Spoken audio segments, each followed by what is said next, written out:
Doctor साहब, बिलावल भुट्टो जरदारी साहब की जानिब से हुकूमत और अपोजिशन में सालसी की पेशकश की गई। उन्होंने कहा कि जो जमात इस्लामी कमेटी इजलास में नहीं थी उन्हें इंगेज करने को तैयार हुए।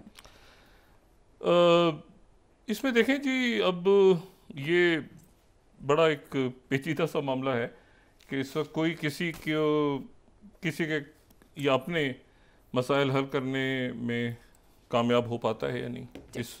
ये पूरा जो भी एक अरेंजमेंट है, जिस तरह से सारा सिलसिला चल रहा है, जितने भी लोगों से बात होती है तो वो इस वक्त इनफरादी तौर पे लोग बात कर रहे हैं। एक एज अ टीम जो है ना, ये अरेंजमेंट काम नहीं कर रहा।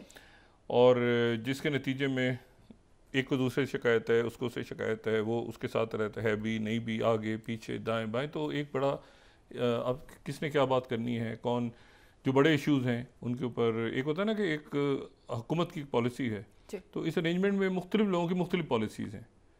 ठीक है ना, कई मामला पे आपको एक पार्टी दूसरे के साथ नज़र आती है, कई मामला पे नज़र नहीं आती, वो इत्तेहादी भी हैं नहीं भी हैं, कैसे है क्या। तो वो एक बड़ा इस वक्त आप समझें। इसी तरह से जो अपोजिशन है उसमें ज़ाहिर है इस वक्त तहरीक इंसाफ सबसे बड़ी जमात है उसमें, या शायद उसको हुकूमत में उनका ख्याल है कि वो हुकूमत में हैं और इलेक्शन मुतनाज़ हुआ है और मुल्क रुका हुआ है इसमें।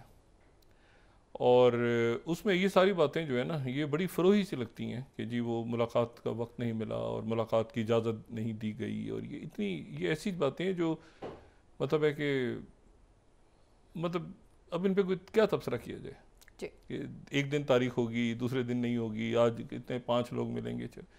अब ज़रा दुनिया के और रियासत के इश्यूज़ देखें इस वक्त इतने बड़े हैं, और आप ये देखें कि हम इस पर डिस्कस क्या कर रहे हैं, बातें क्या डिस्कस हो रही हैं और मेन टॉपिक्स क्या हैं इस वक्त।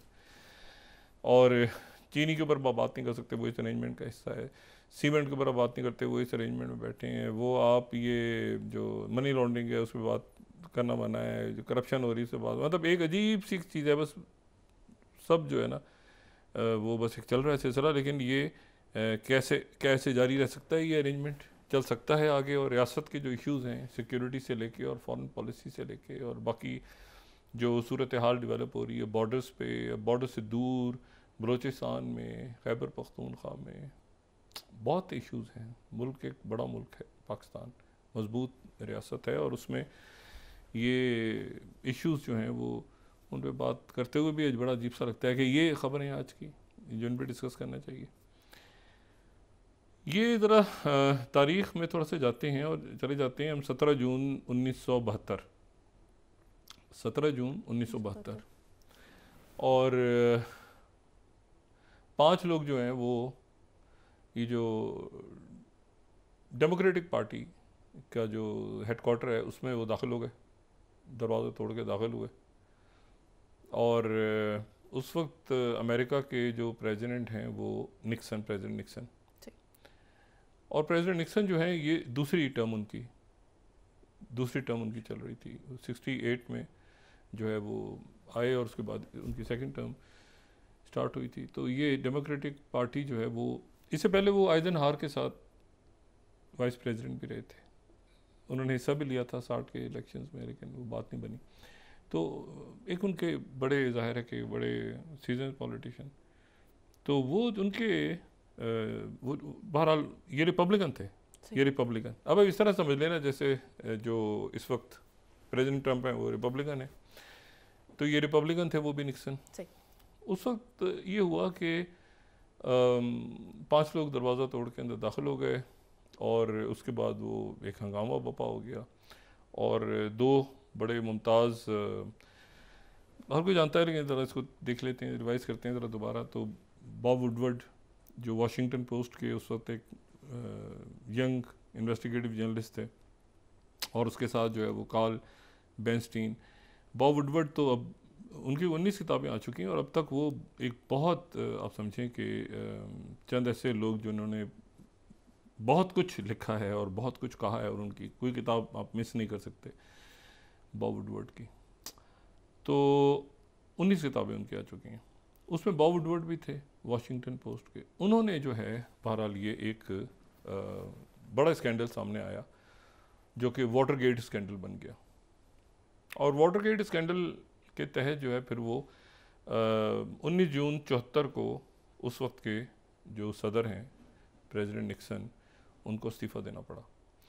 अभी वाटरगेट स्कैंडल में ये पता चला कि जी एक तो ओवल ऑफिस में रिकॉर्डिंग्स मौजूद थी। अच्छा, हश मनी दी गई, पैसा दिया गया, और ये 5 लोग जो गिरफ्तार हुए थे इनकी इन्वेस्टिगेशंस को रोकने की कोशिश की गई।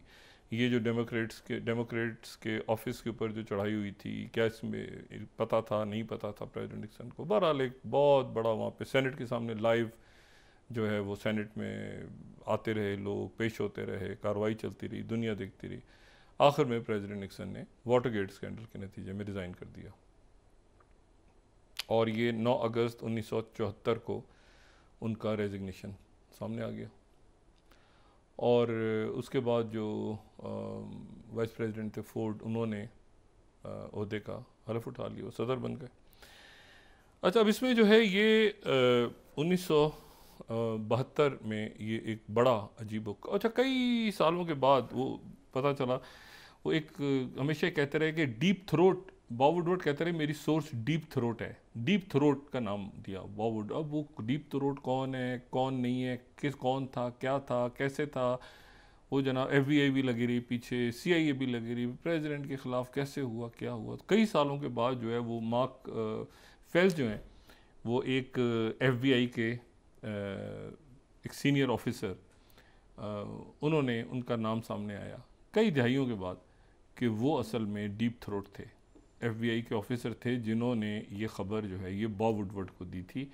और बॉब वुडवर्ड की सोर्स जो थे वो FBI जिसमें वो तहकीकात भी हो रही थी सारी, वो साथ बॉब वुडवर्ड की डीप थ्रोट का एक बड़ा करैक्टर, एक पुरस्कारियत रही अमेरिकन के सामने कि कौन है ये डीप थ्रोट। कई दिहाइयों के बाद ये खबर सामने आई कि डीप थ्रोट जो है वो FBI। अच्छा, अब आ जाएँ मार्च 2025। सारी दुनिया इस वक्त जो है वो रुकी हुई है, और वहाँ पे अमेरिका में सेनेट की, अभी जिस वक्त प्रोग्राम होने जा रहा है लाइव, तो सेनेट की हेयरिंग हो रही है, और उस हेयरिंग में जो है सेनेट की वो सामने मुख्तलिफ़ शख्सियात मौजूद हैं सेनेट की हेयरिंग में। और वो जो सेनेट की हेयरिंग में मुख्तलिफ़ शख्सियात मौजूद हैं वो इस बात को वाज़ेह करने की कोशिश कर रहे हैं कि उनसे पिछले 24 घंटों में जो एक बॉम्बशेल आया है, क्या ये इसको वाटरगेट 2 कहा जा सकता है या नहीं, या ये है कि ये चेन ऑफ रिएक्शन यहाँ से शुरू हो जाता है। वो कहते हैं ना, एक प्रोसेस शुरू होता है तो वो चलता जाता है और फिर वो मसाइल की सूरत जो है वो सामने आता है। तो ये जो है ये अब एक सारा ऐसा सिलसिला शुरू हो गया है जिसमें ये देखना है कि ये आने वाले दिनों में ये मामला कहाँ जाकर रुकता है, क्योंकि ये जल्दी रुकने वाला नहीं है। हुआ ये है कि जो जेफरी गोल्डबर्ग हैं, ये एक बड़े ज़बरदस्त जर्नलिस्ट हैं, और इनका बैकग्राउंड ये है कि ये एक जूइश फैमिली से इनका ताल्लुक़, ये अमेरिका में इनकी पैदाइश हुई, और उसके बाद ये जो है ये कॉलेज इन्होंने अपनी एजुकेशन कंप्लीट की, उसके बाद ये आ गए इसराइल, और इसराइल में आके इन्होंने कुछ अरसे जो है वो इसराइल डिफेंस फोर्सेस में भी काम किया, और इसराइल डिफेंस फोर्सेस में इन्होंने काम किया। उसके बाद ये वापस चले गए, और यहाँ पर जब इसराइल डिफेंस फोर्सेस में ये काम कर रहे थे, साथ साथ ये जेरूशलम पोस्ट के लिए लिख भी रहे थे। और उसके बाद जो प्रिजन, वहाँ का एक प्रिजन है खिज़ां प्रिजन गालिबन, तो वहाँ पर ये गार्ड के फ़राइज़ सर अंजाम दे रहे थे जेफरी गोल्डबर्ग। ये बहरहाल अमेरिका वापस गए, और बड़े फिर उसके बाद उन्होंने सहाफ़त में बहुत नाम कमाया, और ये न्यूयॉर्कर में लिखते रहे, ये वाशिंगटन पोस्ट में इन्होंने लिखा, ये कॉन्फ्लिक्ट जोन्स को इन्होंने बहुत कवर किया। ये पाकिस्तान भी आए, और ये जो गल्फ़ वॉर थी उसके दौरान, उसके बाद गालिबन ये फर्स्ट गल्फ़ वॉर तो नहीं इन्होंने कवर की, लेकिन मेरे ख्याल से उसके बाद ही पाकिस्तान आते रहे हैं पाकिस्तान। और ये जो है ये इन्होंने अफ़गानिस्तान कवर किया।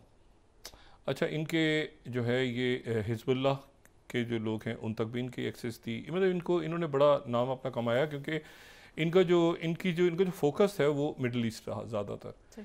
और इन्होंने हिज़्बुल्लाह के रहनुमाओं का इंटरव्यू भी किया, इन्होंने हमास की लीडरशिप से को भी इंटरव्यू किए इन्होंने एक्सक्लूसिव, और उसके बाद जो है ये काफ़ी अरसे जो है ये वहाँ पे ब्लूमबर्ग में भी रहे। इन्होंने सीरिया को कवर किया हुआ है, इन्होंने यमन, ये पूरा जो मिडिल ईस्ट है आप समझ लें पिछले 20 सालों में पहली इंतिफादा के दौरान जो लोग गिरफ्तार हुए थे ना, तो उस पहली इंतिफादा के दौरान ये इसराइल में थे। और पहली इंतिफादा वो थी वो जो ओस्लो अकॉर्ड्स पर ख़त्म हुई थी, जिसमें वो जबलिया के अंदर वो चढ़ाई करती थी, एक टैंक इसराइल का घुस गया था और वो 4 लोग वहाँ पे जो हैं जिनमें 3 ख़वातीन थीं उनको, और उसके नतीजे में फिर वो 6 साल तक पहली इंतिफादा चली थी। तो उस दौरान ये इसराइल में गए थे, लेकिन बहरहाल और फिर ओस्लो अकॉर्ड पे वो जाके पहली इंतिफादा ख़त्म हुई थी। लेकिन बहरहाल मैं आपको सिर्फ ये कह रहा हूँ कि ये गए वहाँ पे, वहाँ जाने के बाद इन्होंने जो है अटलांटिक में इन्होंने ब्लूमबर्ग ज्वाइन किया, अटलांटिक में ही आए और फिर अटलांटिक 2016 में एज एडिटर इन्होंने, और बड़े ज़बरदस्त आदमी, मतलब बहुत अच्छी इनकी तहरीरें होती हैं, फोकस लेकिन इनका मिडिल ईस्ट पे, और आप समझें कि वैसे और इश्यूज़ पे भी लिखते हैं ये, लेकिन मिडिल ईस्ट पे जो इनकी तहरीर होती है, क्योंकि यहाँ काफ़ी अरसा ये इन्होंने कवर किया है काफ़ी मिडिल ईस्ट को, कॉन्फ्लिक्ट जोन्स को, अफगानिस्तान को भी, और इसी दौरान ही पाकिस्तान भी आए हैं। ये 9/11 के बाद तो 110% मुझे पता है कि यहाँ पर आते रहे हैं, और यहाँ पे इनकी ये बड़ा एक रिनाउंड जर्नलिस्ट है, कलीग है। अब जनाब एक काम अजीब हुआ वहाँ पे, काम ये हुआ कि ये जो जैसे व्हाट्सएप है, ये हम व्हाट्सएप यूज़ करते हैं, इस पर एक एप्लीकेशन है, व्हाट्सएप तो एक एप्लीकेशन है ना, इसको हमने डाउनलोड कर लिया तो व्हाट्सएप आ गया, अगर इसको हमने नहीं डाउनलोड किया तो व्हाट्सएप नहीं आया। इसी तरह से कई लोग मैसेंजर, कई लोग जो हैं फिर और बॉटम और ये सिग्नल और इस तरह की एप्लीकेशंस बहुत सारी हैं वो बात करने के लिए इस पर। तो एक एप्लीकेशन ख़त्म हो रही है दुनिया से, और वो उसके साथ बड़ी यादें जो हैं लोगों की वाबस्ता हैं, लेकिन वो कुछ अर्से बाद शायद ख़त्म हो रही है, और वो स्काइप है। स्काइप ख़त्म हो रही है। बहरहाल तो सिग्नल जो है वो सिग्नल भी एक एप्लीकेशन है, लेकिन उतनी ज़्यादा पॉपुलर नहीं है जितनी ज़्यादा जो है वो व्हाट्सएप पॉपुलर है या मैसेंजर पॉपुलर है। बस सिग्नल एक एप्लीकेशन है। तो सिग्नल जो है उसके वो भी एंड टू एंड इंक्रिप्शन है। एंड टू एंड इंक्रिप्शन ये है कि आप उसमें पैकेट जा रहा है या वॉइस है या बाकी चीज़ें हैं, उसको आप सुन नहीं सकते या उसको कोई तीसरी पार्टी पहुंच नहीं सकती, और ये बातें फजूल हैं। वो हर चीज़ जो है वो उस तक एक्सेस होती है। आपका जो है वो एप्लीकेशन हैक नहीं होती, आपका फ़ोन हैक हुआ होता है। असल में आपका फ़ोन हैक होता है, ठीक है। ये नहीं है कि व्हाट्सएप की एप्लीकेशन हैक हुई है, आपका फ़ोन हैक होता है। तो ये जिस फ़ोन के ऊपर आप, जिस डिवाइस के ऊपर आप बात कर रहे हैं ना, वो टेलीफोन हैक होता है। अब टेलीफोन अगर हैक है ना, तो इसमें जो भी एप्लीकेशन है वो हैक है, क्योंकि टेलीफोन हैक है। इसमें अगर मेलवेयर इसमें विदाउट गोइंग इन डिटेल्स, तो आमतौर पे जो है ना वो टेलीफोन हैक होता है। आप एप्लीकेशनों को थोड़ी हैक करते फिरेंगे। टेलीफोन हैक है तो उसमें जितनी एप्लीकेशन है वो भी सारी उसमें एक्सेस हो रही है। अब जनाब हुआ ये है कि चंद लोग, 18 मासूम परिंदे, वो जो हैं वो एक सिग्नल पे, जैसे व्हाट्सएप का ग्रुप होता है ना, उन्होंने सिग्नल पे ग्रुप बनाया और ग्रुप पे बना के उन्होंने आपस में गपशप लगानी शुरू कर दी। और उस ग्रुप में गलती से ये जो जेफरी गोल्डबर्ग हैं, गलती से या क्या हुआ है अभी ये सामने आता है किस्सा, लेकिन जेफरी गोल्डबर्ग जो हैं उसमें उस ग्रुप में शामिल हो गए। तो ये 18 शख्सियात पे मुश्तमिल एक ग्रुप था, सिग्नल का ग्रुप था। सिग्नल का जो एप्लीकेशन है उस पर 18 लोग एक दूसरे को मैसेज कर रहे हैं, बातचीत कर रहे हैं, और यार क्या हाल है, आगे पीछे हंसी मजाक चल रहा है 18 लोगों का। उसमें जनाब ये एक जर्नलिस्ट दरमियान में दाखिल हैं। अच्छा, ये जो 18 लोग हैं अभी कौन कौन हैं, ये बात बड़ी इंपॉर्टेंट है। उसमें एक है American vice president JD Vance, दूसरे हैं सेक्रेटरी डिफेंस पैटी हेक्सेथ, तीसरे हैं CIA डायरेक्टर जॉन रेडक्लिफ, चौथे हैं जनाब Michael Waltz national security adviser, पांचवें हैं मार्को रूबियो सेक्रेटरी स्टेट, छठे हैं nominee director of national counter terrorism centre, ठीक है। अच्छा, फिर उसके बाद एक कुछ साहब हैं जो SM के नाम से उस पर कर रहे हैं, SM। तो एसएम से ये ना समझा जाए कि वो शाहिद मसूद हैं, बल्कि एसएम जो है वो स्टीवन मिलर के नाम से उन्होंने अपना बनाया हुआ है। डिप्टी वाइट हाउस चीफ हैं वो। फिर उसमें एक खातून भी हैं, बल्कि 2 खवातीन हैं। जो खातून है उस ग्रुप में वो हैं तुलसी गैबर्ट, जो कि डायरेक्टर नेशनल इंटेलिजेंस हैं। और फिर उसके बाद स्टीव विटकॉफ हैं, जो कि स्पेशल एनवॉय, हमें पता ही है रशिया और ये सारा जो यूक्रेन और ये। उसके बाद सूजी वाइल्स हैं। सूजी वाइल्स वाइट हाउस की चीफ ऑफ स्टाफ हैं। उसके बाद जनाब ब्रायन मैक हैं, ये नेशनल सिक्योरिटी काउंसिल के मेंबर हैं।